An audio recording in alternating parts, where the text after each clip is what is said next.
Exercise 1.4 इसमें question ये कह रहा है कि explain the statement electric charge of a body is quantized. Electric charge जो है वो क्वांटाइज नेचर का होता है, इसी चीज को एक्सप्लेन करना है कि आखिर इसका मतलब क्या है। आपने पढ़ा होगा प्रॉपर्टीज ऑफ इलेक्ट्रिक चार्ज में क्वांटाइजेशन ऑफ चार्ज, बस वही चीज को एक्सप्लेन करने के लिए ये बोल रहा है। तो हम लोग उस चीज को अपना लिख सकते हैं, जानते हैं according to the quantisation of electric charge. किसी भी ऑब्जेक्ट के ऊपर जो चार्ज होता है वो आप जानते हो कि या तो एक ई चार्ज होगा, या तो दो ई चार्ज होगा, या तो तीन ई चार्ज होगा, या तो चार ई चार्ज होगा ना। कभी भी 1.5 ई या 2.5 ई चार्ज नहीं हो सकता है। इसी चीज को कहते हैं हम लोग क्या, क्वांटाइजेशन, यानी गोटा गट्टी वाला हिसाब किताब है। या तो एक ही, या तो दो ही, या तो तीन ही, या तो चार ही। कभी भी 1.5 ई या फिर 2.5 ई चार्ज पॉसिबल नहीं है किसी भी बॉडी पर। यही है क्वांटाइजेशन ऑफ चार्ज ना। इलेक्ट्रिक, इसको लैंग्वेज में इस तरीके से हम लोग लिख सकते हैं कि electric charge of a body is quantized. It means क्या होता है, a body can have charge in the integral multiple of least charge e ना। किस यानी कि ई के इंटीग्रल मल्टीपल में किसी भी बॉडी के ऊपर चार्ज संभव है, यानी कि इसी के गुना में। ई के इंटीग्रल मल्टीपल बोले तो इसके इंटीग्रल मल्टीपल मतलब 1 2 3 4 के गुना में ना। So we can say that charge on any body is always Q बराबर एनी, या तो प्लस एनी या तो माइनस एनी। अगर कोई ऑब्जेक्ट इलेक्ट्रॉन को लेगा तो माइनस में चार्ज, कोई इलेक्ट्रॉन का दान करेगा तो प्लस में चार्ज ना। किसी ऑब्जेक्ट पे चार्ज इतना होता है, Q यहाँ पे चार्ज हो गया n 1 2 3 4 5 इंटीजर हो गया, और E का वैल्यू 1.6 × 10⁻⁻19। यही क्वांटाइजेशन का अर्थ होता है ना। Electric charge of a body is quantized का ये मीनिंग हो गया। ठीक है, इसके आगे बात करते हैं। अगला एक और बात कह रहा है कि why can one ignore quantisation of electric charge when dealing with macroscopic और लार्ज स्केल चार्जेस। तो देखिए, इसका आंसर अगर हम लोग करेंगे तो लैंग्वेज में तो आप इस तरीके से लिख सकते हैं, लेकिन ये क्या है उसको पहले हम लोग समझ लेते हैं। देखिए, जैसे जब हम लोग बड़े ही पैमाने पर चार्ज के साथ डील कर रहे हो तो उस समय हम लोग क्वांटाइजेशन को इग्नोर क्यों कर देते हैं, यही चीज पर हम लोग को आज बात करना है। जैसे मान लीजिए क्वांटाइजेशन का अर्थ है क्या, गोटा गोटी वाला हिसाब किताब। जैसे कि अगर हमको कहीं सिपाही भेजना है तो क्या बोलेंगे, या तो एक सिपाही भेजेंगे, तो 2 सिपाही भेजेंगे, तो 3 सिपाही भेजेंगे। 1.5 या 2.5 सिपाही नहीं भेज सकते, तो कहेंगे कि सिपाही का संख्या क्या है, क्वांटाइज है।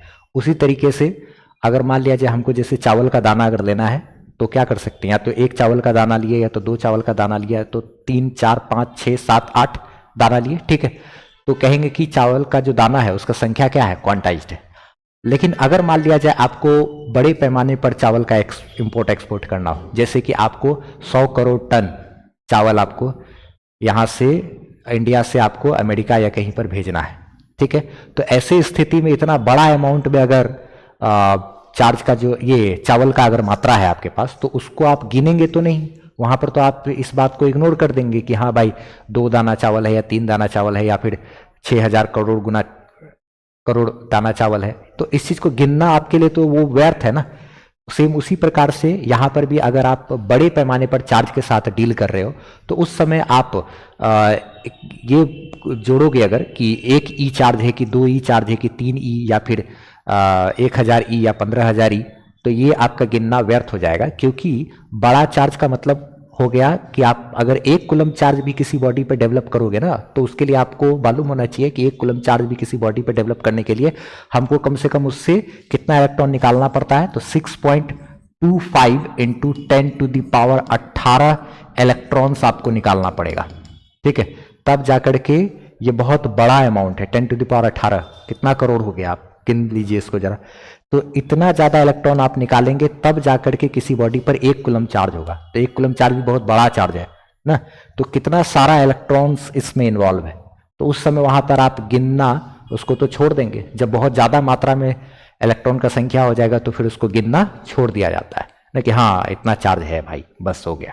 ठीक है, तो सेम उसी प्रकार से जब बड़े पैमाने पर चार्ज के साथ डील किया जाता है तब क्वांटाइजेशन को काउंट नहीं करते। गोटा गोटी वाला हिसाब किताब में चार्ज है कि नहीं है ये हम लोग देखना छोड़ देते हैं, इग्नोर कर देते हैं। जिस प्रकार की चावल का दाना अगर 100 50 60 70 से है तो गिन लीजिएगा आप, लेकिन 50 टन चावल है, 100 टन चावल है, 1000 टन चावल है, 10,000 टन चावल है, तब उस समय आपको ये गिनना इस प्रकार कि हाँ 1 के मल्टीपल में है, 10 के मल्टीपल में 21 प्रकार है, इसको गिनना ये आपका व्यर्थ हो जाएगा। सेम उसी प्रकार से बड़े पैमाने पर अगर चार्ज की बात कर रहे हो तो उसके तुलना में क्या हम लोग लिखेंगे लैंग्वेज में, इन मैक्रोस्कोपिक और large scale charges the charges used are very large as compare to the magnitude of least charge e ना। हम लोग जो ई से जो तुलना करते हैं ना कि 5E 10E चार्ज, तो वो ई बहुत छोटा हो जाता है बड़े चार्ज की तुलना में, इसलिए उस चीज़ को हम लोग इग्नोर कर देते हैं कि 5E है कि 10E है कि कितना ई है चार्ज, उस चीज़ को हम लोग उस चीज़ पे कोई वैल्यू ही नहीं देते हैं। बस ये समझ लेते हैं कि हाँ कंटिन्यूस कोई चार्ज है कहीं बॉडी पे, चार्ज ऐसे लगातार फैला हुआ है, जैसे यहाँ पे है ना, अब यहाँ से यहाँ तक पूरा चार्ज फैला हुआ है, बस इतने बोलेंगे, हर तरफ है कंटिन्यूस चार्ज है। इस तरीके से क्वांटाइजेशन वगैरह को उस समय इग्नोर कर देते हैं, ठीक है, उस समय क्वांटाइजेशन को काउंट नहीं करते, ठीक है। तो उम्मीद करते हैं ये आपको थोड़ा बहुत समझ में आया होगा। तो ये बी का सॉल्यूशन हो गया, ये ए का, और ये बी का सॉल्यूशन हो गया। इस प्रकार हमारा एक्सरसाइज 1.4 कंप्लीट हो गया। आप हमारी वेबसाइट से फ्री पीडीएफ नोट्स ले सकते हो, टेस्ट सीरीज दे सकते हो, और सारा एड फ्री वीडियो लेक्चर्स आप देख सकते हो, वो भी एकदम अरेंज किया हुआ आपको 11 12 का फिजिक्स का सारा वीडियोस वगैरह मिल जाएगा। और कमेंट सेक्शन में पिन किया हुआ हमारा व्हाट्सएप चैनल का लिंक है, उसको आप फॉलो जरूर कर लीजिए ताकि हमसे आप बेहतरीन ढंग से जुड़